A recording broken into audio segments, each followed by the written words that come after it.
हमारी वीडियो को लाइक कीजिए, हमारे चैनल को सब्सक्राइब कीजिए और बेल आइकन को ज़रूर प्रेस कीजिए कि मेरे आने वाले वीडियो की नोटिफिकेशन आपको मिल सके।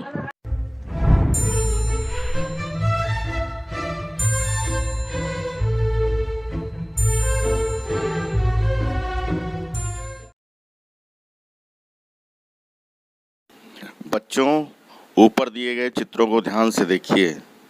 पहले चित्र में नेताजी अपने भाषण दे रहे हैं और दूसरे चित्र में अध्यापिका बच्चों को पढ़ा रही हैं। इन चित्रों में अपनी बात बोलकर समझाई जा रही है। इसे हम भाषा कहते हैं। अपने विचारों को प्रकट करने के लिए हम भाषा का प्रयोग करते हैं। अर्थात भाषा वह माध्यम है जिसके द्वारा मनुष्य अपने विचार प्रकट करता है तथा दूसरों के विचारों को समझ सकता है। भाषा के 3 रूप होते हैं। नंबर 1 मौखिक भाषा, नंबर 2 लिखित भाषा व नंबर 3 सांकेतिक भाषा।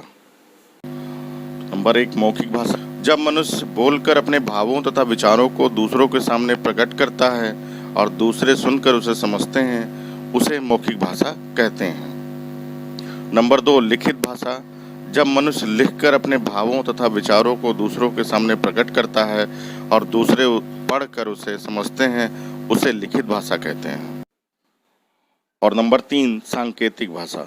कभी कभी मनुष्य अपने विचारों को प्रकट करने के लिए संकेतों का प्रयोग करता है, जैसे मुंह पर उंगली रखकर चुप करने का इशारा करना, ट्रैफिक पुलिस के सिपाही द्वारा हाथ का दिखाकर यातायात नियंत्रित करना आदि। लेकिन संकेतों से हर बात समझाई नहीं जा सकती। इसके लिए मौखिक या लिखित भाषा का सहारा लेना पड़ता है। इसलिए व्याकरण में सांकेतिक भाषा का भाषा के रूप में अध्ययन नहीं किया जाता। लिपि। भाषा के लिखने के ढंग को लिपि कहते हैं। प्रत्येक भाषा के लिखने की लिपि अलग अलग होती है। जैसे हिंदी भाषा की लिपि देवनागरी है तो अंग्रेजी भाषा की रोमन।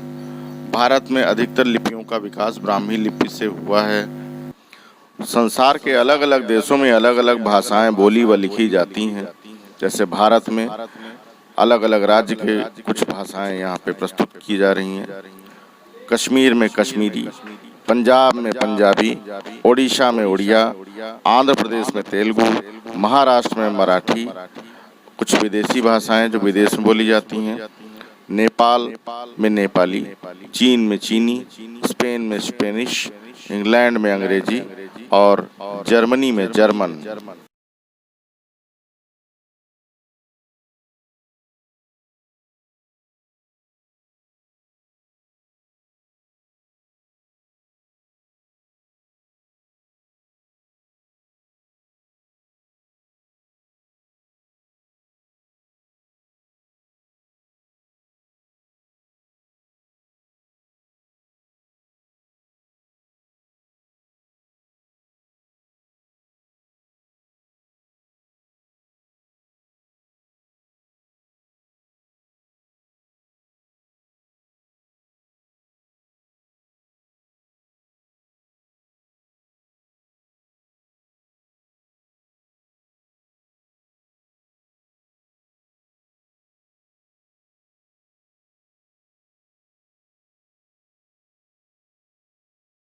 लिपि कहते हैं। प्रत्येक भाषा के लिखने की लिपि अलग अलग होती है। जैसे हिंदी भाषा की लिपि देवनागरी है तो अंग्रेजी भाषा की रोमन।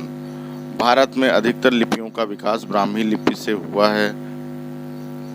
कुछ प्रमुख भाषाओं की लिपियां इस प्रकार हैं।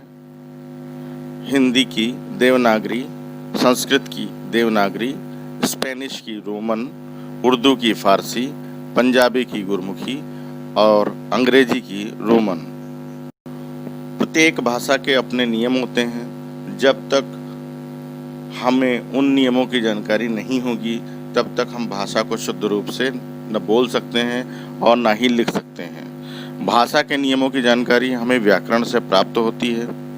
व्याकरण ही एक ऐसा शास्त्र है जो भाषा को मानक तथा स्थायी रूप प्रदान करता है। इस आधार पर व्याकरण के मुख्य 3 अंग होते हैं।